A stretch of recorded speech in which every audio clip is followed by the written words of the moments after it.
Hello everyone, आज की video उन लोगों के लिए होने वाली है जो सितंबर 26 में सी इंटरमीडिएट का एग्ज़ाम देने वाले हैं।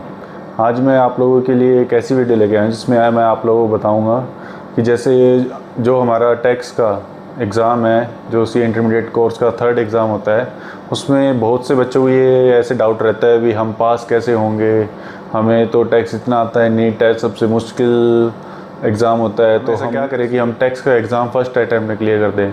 इसके लिए बहुत सी जैसे मोटिवेशन, कुछ लोग मोटिवेशन का ढूंढते हैं कि ढूंढते हुए कहीं मोटिवेशन मिल जाए, जिससे इन सब का कोई फ़ायदा नहीं होता। आज मैं आपको बताऊंगा कैसे आप टैक्स का एग्ज़ाम फर्स्ट अटैम्प्ट में क्लियर कर सकते हैं। इसलिए टैक्स के एग्ज़ाम में पढ़ना ज़रूरी तो होता ही है, उसी के साथ साथ हमें कुछ स्ट्रेटजी बनानी होती है। हमें कुछ पढ़ने के साथ साथ हमें कुछ पैटर्न होते हैं, उनको भी फॉलो करना चाहिए। आज की वीडियो में आपको बताने वाला हूँ कैसे आप टैक्स के एग्ज़ाम में बढ़िया से बढ़िया नंबर ला सकते हैं। तो उसके लिए जैसे हमारा टैक्स का जो एग्ज़ाम है वो दो पार्ट में डिवाइड है, एक तो जीएसटी और दूसरा है इनकम टैक्स।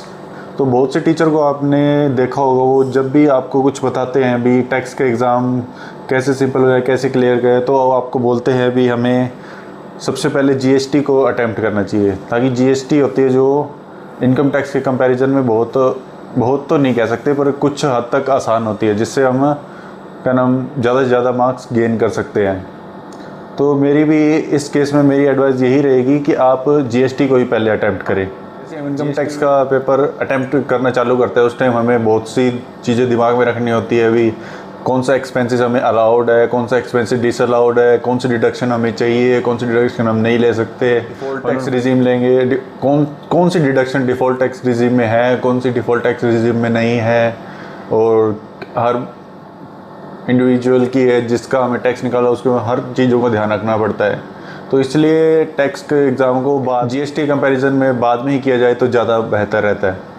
आज की वीडियो में मैं आपको टैक्स के एग्ज़ाम की एक ब्रीफिंग देने वाला हूँ, जिसमें मैं बताने वाला हूँ इसकी नई स्कीम आने के बाद जितने भी अटैम्प्ट सी इंटरमीडिएट के हुए हैं उनमें क्या चीज़ कॉमन है। उन सबको रीड करने के बाद मैं एक कंक्लूजन पे पहुँचा हूँ, जिसमें आपको सबसे पहले मैं इनकम टैक्स का जो एग्ज़ाम है उसका पैटर्न बताने वाला हूँ, जिसमें हमारा जो फर्स्ट क्वेश्चन इनकम टैक्स का जो फर्स्ट क्वेश्चन होता है, जो सबसे कंपलसरी क्वेश्चन होता है, उसमें हमें टैक्स लायबिलिटी निकालनी होती है इंडिविजुअल की। और इस क्वेश्चन में ज़्यादातर बच्चों को यही दिक्कत आती है कि उसमें इस क्वेश्चन में हमें पांचों हेड है उन सभी की इनकम निकालनी होती है, अलग इनकम को अलग तरीके से कैलकुलेट करना होता है। उसके बाद में उसके सभी इनकम को अलग से निकालने के बाद उनके ऊपर टैक्स लगाना, कैसे कौन से डिडक्शन ऑप्शनल टैक्स रिजीम में है, कौन सी डिडक्शन ऑप्शनल टैक्स रिजीम में नहीं है, उसके बाद उसमें सेस वगैरह जोड़ना, सरचार्ज लगाना, सब कुछ।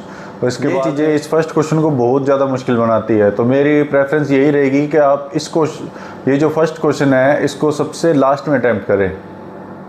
अब हम बात करते हैं इनकम टैक्स के बाकी क्वेश्चन की, जिसमें सेकंड, थर्ड और फोर्थ क्वेश्चन जो इनकम टैक्स का पार्ट है, इन सभी क्वेश्चन के दो पार्ट होते हैं, ए बी।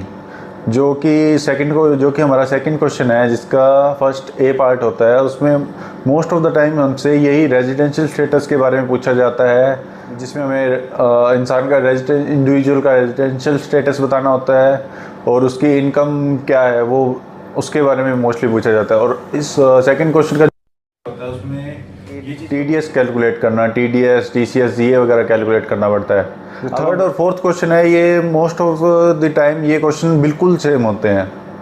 जैसे इनका जो थर्ड और फोर्थ क्वेश्चन का जो फर्स्ट पार्ट होता है, उनमें most of the time gross total income ही पूछी जाती है इंडिविजुअल की, दोनों क्वेश्चंस में, जो चाहे वो थर्ड क्वेश्चन हो चाहे फोर्थ क्वेश्चन हो, इनके एक पार्ट में सिर्फ ग्रॉस टोटल इनकम के बारे में पूछा जाता है। क्वेश्चन का जो सेकंड पार्ट है उसके अंदर most of the time short term capital gain, long term capital gain, या फिर कोई एग्जम्पशन, डिडक्शन, इन्हीं से रिलेटेड क्वेश्चन पूछे जाते हैं।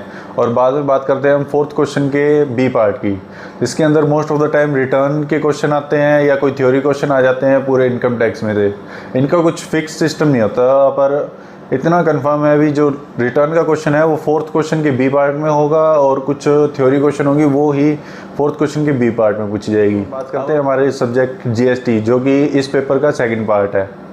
इसके अंदर भी इनकम टैक्स की तरह 4 ही क्वेश्चन होते हैं, जिसमें फर्स्ट क्वेश्चन कंपलसरी होता है और बाकी 3 जो क्वेश्चन होते हैं उनमें से कोई 2 करने का ऑप्शन होता है हमारे पास।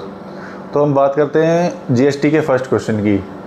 जीएसटी का जो फर्स्ट क्वेश्चन होता है वो इनकम टैक्स के फर्स्ट क्वेश्चन की तरह ही होता है, कंपलसरी क्वेश्चन होता है। इसके अंदर हमें टोटल जीएसटी निकालना होता है, जिस पूरी जो भी इनवर्ड सप्लाई आउटवर्ड सप्लाई जितनी भी एक सप्लायर करता है उसके ऊपर जितना जीएसटी लगता है उसको कंप्यूट करके उसका टोटल जीएसटी निकालना और आईटीसी वगैरह निकालने से रिलेटेड होता है फर्स्ट। और इस क्वेश्चन के दो पार्ट होते हैं, जिसमें से फर्स्ट पार्ट में हमने जीएसटी निकालना देखते हैं और आईटीसी निकालते हैं। पर इसका जो ऐसे ही फर्स्ट क्वेश्चन के सेकंड पार्ट में हमें value of supply, place of supply, इनसे रिलेटेड क्वेश्चन मिल जाता है। बात करते हैं जीएसटी के सेकंड क्वेश्चन की, जिसके अंदर हमें value of supply, time of supply और प्लेस ऑफ सप्लाई, इन क्वेश्चन के मिक्सचर से इस क्वेश्चन को बनाया जाता है, जिसके अंदर दो पार्ट होते हैं और हमें दोनों अटेम्प्ट करना होता है। इसके साथ हम बात करते हैं जीएसटी के थर्ड क्वेश्चन की, जिसके अंदर जो फर्स्ट पार्ट होता है, जो इस क्वेश्चन का जो फर्स्ट पार्ट है उसके अंदर हमसे most of the time TDS TCS के क्वेश्चन आते हैं, जिसमें हमें टीडीएस टीसीएस निकालना होता है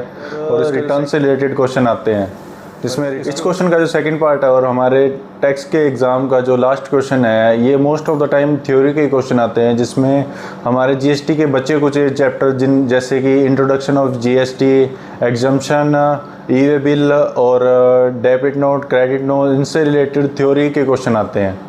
तो दोस्तों ये था सितंबर 26 में आने वाले टैक्सेशन के पेपर का एक छोटा सा एनालिसिस। अगर आपको इस एनालिसिस में अगर कहीं भी कोई भी दिक्कत लगी हो तो मैं इसका एक पीडीएफ डिस्क्रिप्शन में भी डाल दूंगा, आप वहां से ज़रूर चेकआउट करिएगा। अगर आपको ये वीडियो थोड़ी सी भी हेल्पफुल लगे तो इस वीडियो को लाइक शेयर ज़रूर कीजिएगा और इसके साथ हमारे चैनल को सब्सक्राइब करना मत भूलिएगा। Thank you and best wishes for your exam.